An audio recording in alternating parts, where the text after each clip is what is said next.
یہ اسلام کا وہ دور ہے کہ جب حضور مسجد نبوی سے باہر نکلتے ہیں تو آگے حضرت عمر و ابو بکر رضی اللہ تعالی عنہما کھڑے ہیں. چہرے کے اوپر عجیب اداسی ہے. کہا عمر ابو بکر اس وقت کیوں کھڑے ہو؟ عرض کی حضور بھوک نے گھر میں ٹکنے نہیں دیا. ہم نے چاہا حضور کا چہرہ دیکھ لیں تو کچھ پیاس بجھ جائے، کچھ بھوک مٹ جائے. حضور نے فرمایا میرا حال بھی یہی ہے. جس چیز نے تجھے گھروں سے نکالا ہے وہی چیز مجھے گھر سے نکال لائی ہے. تو حضور نے جب دیکھا کہ کھانا ہے تو حضور نے ایک روٹی لی اور چند بوٹیاں اٹھائیں اور ایک خادم کو بلا کر کے کہا جاؤ ہمارے گھر دے آؤ، میری بیٹی فاطمہ کتنے دنوں سے بھوکی. ہمیں تو وہ کہانی بھی اسلام کی غربت کی یاد آتی ہے کہ جب احد کے اندر 70 شہیدوں کے لاشیں پڑے ہوئے ہیں تو حضرت صفیہ حضور کی پھپھی اپنے بھائی حمزہ کے لیے 2 چادریں لے کر کے کفن کی آتی ہے. تو حضور علیہ السلام نے فرمایا کہ جس قبر میں حمزہ کو دفن کیا جائے اسی قبر میں مصعب بن عمیر کو بھی کفن دیا جائے اور دفن کیا جائے. اور کہا میرے چچا کے لیے اس کی جو بہن میری پھپھو جو 2 چادریں لے آئی ہیں، کہا ایک چادر ہم مصعب بن عمیر کو دیں گے. یہ مصعب بن عمیر کون ہے؟ تاریخ پڑھو، کتنی دل آویز تاریخ ہے. مکے میں ایک امیر ترین خاتون ہے جس کے بیٹے کا نام مصعب ہے، اور وہ اپنے بیٹے کو اتنا خوبصورت لباس پہناتی ہے اور اتنے خوبصورت خوشبو اور عطر اس کو لگاتی ہے کہ مصعب بن عمیر جن گلیوں سے گزرتے تھے دیر تک وہ گلیاں مہکتی رہتی تھیں. لوگ کہتے تھے یہاں سے مصعب گزر کے گیا ہوگا اس لیے یہ گلیاں مہک رہی ہیں. اچھا پھر مصعب پہ نظر پڑتی ہے میرے محمد عربی کی تو مصعب بن عمیر حضور کی زلفوں کا اسیر ہو جاتا ہے. ماں کافرہ ہے، جب پتہ چلتا ہے تو اس کا لباس بھی چھین لیتی ہے، سہولتیں اور آسودگیاں بھی واپس لے لیتی ہے. پھر وہ وقت بھی آیا کہ مصعب بن عمیر حبشہ کی جانب ہجرت کر جاتے ہیں. مکے کے حالات کچھ تھوڑے سے خوشگوار نظر آئے تو وہ حبشہ سے واپس مکے جب پلٹے تو ان کے بدن پہ جو چادر تھی وہ جگہ جگہ سے پٹی ہوئی تھی. میرے آقا کریم علیہ السلام نے دیکھا تو حضور کی آنکھوں میں آنسو ٹپکنے لگے. کہا یہ وہی مصعب ہے جو اتنا خوش پوش نوجوان تھا کہ میں نے پورے مکے میں اس سے خوبصورت لباس پہننے والا کوئی دوسرا شخص نہیں دیکھا، اور آج میرے مصعب کو پہننے کے لیے جو چادر میسر ہے وہ بھی جگہ جگہ سے پھٹی ہوئی ہے. یہ اسلام کی غربت کی کہانی ہے. اور آج احد میں یہی مصعب بن عمیر شہید ہو جاتے ہیں اور ان کے لیے کفن بھی دستیاب نہیں ہے. حضور نے کہا جو میرے چچا کے لیے 2 چادریں لائی ہیں ان میں سے ایک کا کفن مصعب کو دے دو نا، اور دوسری چادر سے کفن میرے چچا کو دے دیا جائے. اچھا حضرت مصعب کے لیے بڑی چادر رکھ دی گئی اور حضرت امیر حمزہ کے لیے جو چادر تھی وہ چھوٹی تھی. اگر سر ڈھانپتے تھے تو پاؤں ننگے ہو جاتے، اگر پاؤں ڈھانپتے تھے تو سر ننگا ہو جاتا. حضور نے فرمایا میرے چچا کا سر ڈھانپ دو اور پاؤں کے اوپر اذخر نامی گھاس ڈال دو. میں یہ اسلام کی غربت کی کہانی تمہیں سنا رہا ہوں. جب میرے رسول کے چچا کے لیے پورے کفن کا ٹکڑا بھی دستیاب نہیں تھا، اسلام اس وقت بھی عزت پا گیا تھا. اسلام اس وقت بھی ذلیل نہیں تھا. اسلام اس وقت بھی سربلند تھا، اور اسلام اس وقت بھی عزتوں کی مسند پہ تھا. یہ اسلام کا وہ دور ہے کہ جب حضور مسجد نبوی سے باہر نکلتے ہیں تو آگے حضرت عمر و ابو بکر رضی اللہ تعالی عنہما کھڑے ہیں. چہرے کے اوپر عجیب اداسی ہے. کہا عمر ابو بکر اس وقت کیوں کھڑے ہو؟ عرض کی حضور بھوک نے گھر میں ٹکنے نہیں دیا. ہم نے چاہا حضور کا چہرہ دیکھ لیں تو کچھ پیاس بجھ جائے، کچھ بھوک مٹ جائے. حضور نے فرمایا میرا حال بھی یہی ہے. جس چیز نے تجھے گھروں سے نکالا ہے وہی چیز مجھے گھر سے نکال لائی ہے. چلتے ہوئے حضرت ابو ایوب انصاری کے گھر کے قریب سے گزرے.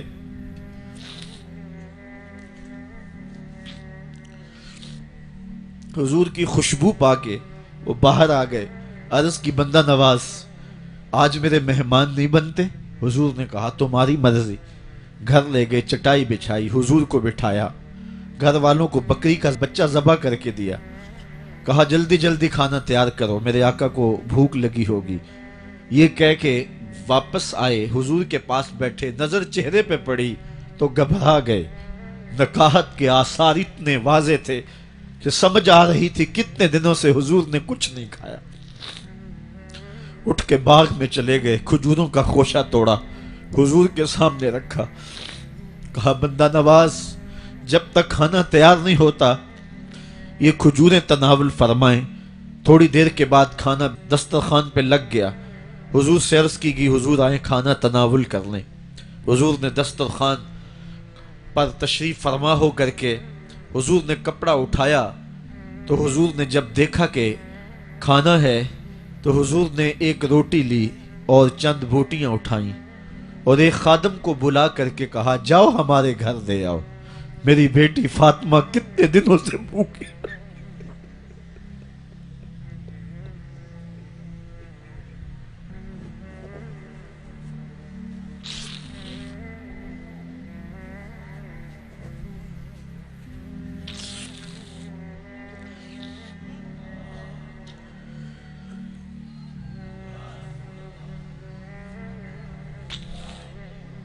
کہا جاؤ ہمارے گھر دے آؤ، میری فاطمہ کتنے دنوں سے بھوکی بیٹھی ہوئی ہے۔ مال کے کونین ہیں گو پاس کچھ رکھتے نہیں، دو جہاں کی نعمتیں ہیں ان کے خالی ہاتھ میں۔ آپ کو پتا ہوگا کہ جب میرے رسول کا انتقال ہوا ہے، حضور کا وصال ہوا ہے، تو حضور کی ایک زرہ ایک یہودی کے گھر میں گروی رکھی ہوئی تھی، حضور نے زرہ رکھ کر کے اس سے قرض لیا ہوا تھا۔ یہ اسلام کی غربت کی کہانی ہے، اور پھر اللہ نے اسلام کو امارت کے رنگ بھی دیے۔ آؤ تمہیں کہانی سناؤں، حضرت عدی بن حاتم روایت کرتے ہیں، صحیح بخاری میں روایت ہے۔ یہ حاتم تائی کے بیٹے ہیں، کہتے ہیں میں حضور کی خدمت میں حاضر ہوا، ایک شخص آیا کہنے لگا حضور غربت نے میرا برا حال کر دیا ہے، اور اس نے شکایت کی غربت کی، پسماندگی کی اور اپنی معاشی بدحالی کی۔ پھر ایک شخص آیا کہنے لگا حضور میرے پاس دولت تو ہے لیکن میں نے جس منزل پہ جانا ہے راستہ پر خطر ہے، تو میرے لیے کیا حکم ہے کہ میں کیسے راستہ طے کروں؟ تو یہ دو لوگوں نے یہ باتیں کی تو حضرت عدی کہتے ہیں کہ حضور نے روئے سخن میری جانب موڑا اور میری جانب مخاطب ہو کے کہا عدی تو نے ہیرا دیکھا ہے؟ عدی کہتے ہیں میں نے عرض کی حضور دیکھا نہیں، سنا ہے، ہیرا یہ شہر ہے عراق کا۔ تو حضور نے فرمایا عدی تو نے ہیرا دیکھا ہے؟ میں نے کہا نہیں حضور دیکھا نہیں، اس کا تذکرہ سنا ہے۔ فرمایا عدی اگر اللہ تجھے زندگی کی مہلت دے تو ہیرا سے ایک خاتون چلے گی، تو اپنی آنکھوں سے دیکھے گا اور مکے تک پہنچے گی اور اللہ کے گھر کعبہ کا طواف کرے گی، اور اس کو ہیرا سے لے کر کے مکے تک اللہ کے علاوہ کسی کا ڈر نہیں ہوگا۔ کہتے ہیں کہ میں نے دل میں کہا کہ پھر بنو طے کے ڈاکو مر گئے ہوں گے جنہوں نے عرب کے اوپر روب ڈال رکھا ہے، تو وہ تو پھر ختم ہو گئے ہوں گے۔ کہتے ہیں میں ابھی سوچ ہی رہا تھا کہ حضور نے مزید میری حیرت میں اضافہ کرتے ہوئے کہا عدی اگر تجھے اللہ نے زندگی کی مہلت دی تو تو دیکھے گا کہ کسرا کے خزانے تیری جھولی میں ہوں گے۔ تو اس دور کی سپر طاقت تھی۔ میں نے کہا حضور کسرا بن ہرمز؟ حضور نے فرمایا ہاں کسرا بن ہرمز۔ کہتے ہیں کہ حضور نے پھر فرمایا عدی اگر تو زندگی پائی تو تو وہ دن بھی دیکھے گا کہ ایک شخص زکوٰۃ کی رقم لے کر کے، زکوٰۃ کی چاندی لے کر کے، زکوٰۃ کا سونا لے کر کے نکلے گا اور اس کو کوئی زکوٰۃ کا مستحق ہی نہیں ملے گا۔ حضرت عدی بن حاتم کہتے ہیں کہ پھر میں نے وہ منظر اپنی آنکھوں سے دیکھا کہ ہیرا سے خاتون چلی اور مکے تک پہنچی اور امن ایسا تھا کہ اس کو اللہ کے علاوہ کسی کا ڈر نہیں تھا۔ پھر وہ لمحے بھی میں نے دیکھے کہ کسرا بن ہرمز کے خزانے مسجد نبوی کے باہر پڑے ہوئے ہیں۔ تو کہتے ہیں تیسری چیز میں دیکھ نہ سکا اور میں نے لوگوں کو کہا کہ یہ میں تو نہیں دیکھ سکا، میری شاید زندگی وفا نہ کرے، اور اگر تمہاری زندگی وفا کرے تو تم دیکھنا، میرے آقا نے جو فرمایا تھا دو باتیں تو پوری ہو گئی ہیں، اور تیسری بات تم دیکھ لوگے۔ حضرت یحییٰ بن سعید فرماتے ہیں کہ حضرت عمر بن عبد العزیز کا زمانہ تھا اور انہوں نے مجھے افریقہ کی جانب زکوٰۃ وصول کرنے کے لیے بھیجا۔ میں وہاں سے زکوٰۃ وصول کی اور پھر میں زکوٰۃ لینے والے مستحقین کو ڈھونڈنے لگا، تو کہتے ہیں مجھے کوئی مستحق نہ ملا۔ پھر میں غلام پکڑتا اور اس کے پیسے دے کے اس کو آزاد کرواتا چلا جاتا۔ حضرت عمر بن عبد العزیز کا زمانہ ہے کہ گورنر ہے عراق کا، وہ حضرت عمر بن عبد العزیز کو لکھتا ہے کہ اتنی رقم ہے، اس کا کیا کرنا ہے؟ تو عمر بن عبد العزیز کہتے ہیں رقم لے کے یہاں نہ آنا، وہاں عراق کے لوگوں میں بانٹ دو، جو زکوٰۃ کے مستحق ہیں ان کو تقسیم کر دو۔